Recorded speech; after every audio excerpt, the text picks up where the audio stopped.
Herkese merhabalar, ben Huri. Huri Metek Mutfak'ta mutfağıma hoş geldiniz. Kaşık kaşık yiyebileceğiniz çok lezzetli harika bir salata tarifi hazırlıyorum. Her evde olan malzemelerle kolaylıkla hazırlayabilirsiniz. Şimdi tam zamanı. 2 tane havuç, 4 tane patatesi minik küpler halinde doğradım. Üzerine geçecek kadar su ilavesi yaptım. Biraz tuz ekliyorum. Bir kasede dondurulmuş bezelyem var. Hepsini yumuşayana kadar haşlamaya bırakıyorum. Üzerlerine de çok az sıvı yağ gezdiriyorum.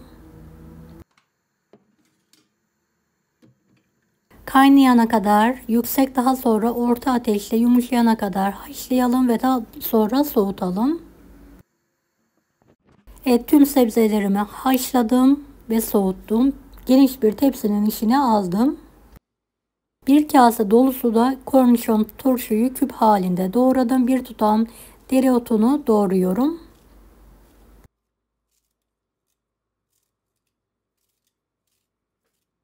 Dereotu çok güzel bir aroma veriyor. Mutlaka kullanın.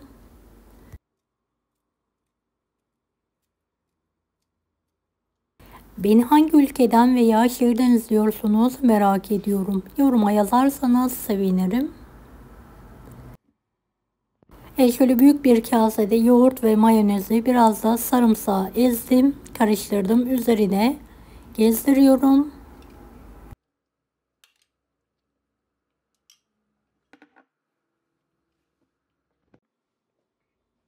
Bol miktarda yoğurdu ekleyelim.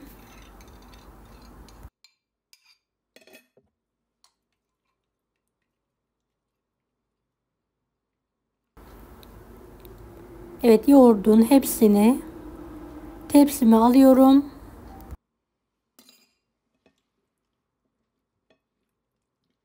Tüm malzemeyi homojen olana kadar karıştırıyorum.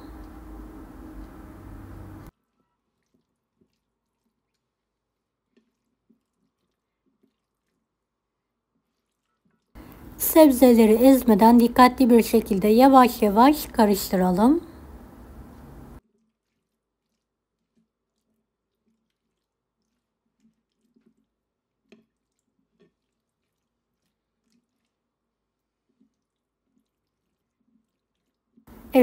Salatam hazır gördüğünüz gibi.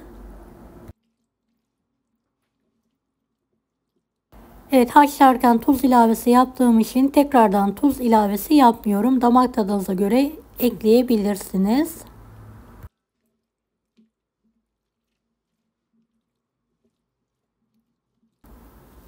Güzelce karıştırdıktan sonra üzerini kapatıyorum. Buzdolabında şöyle 1 saat kadar dinlenmeye bırakıyorum.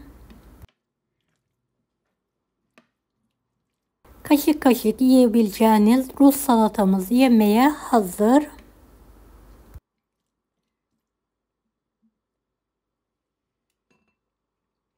Gün sofralarına hazırlayabilirsiniz. Gerçekten çok lezzetli ve pratik oluyor. Mutlaka deneyin.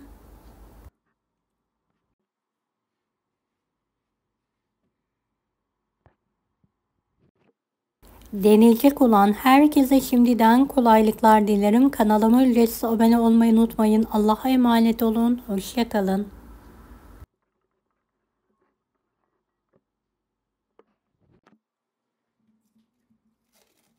Daha farklı tarifler için bunları da izlemeyi unutmayınız.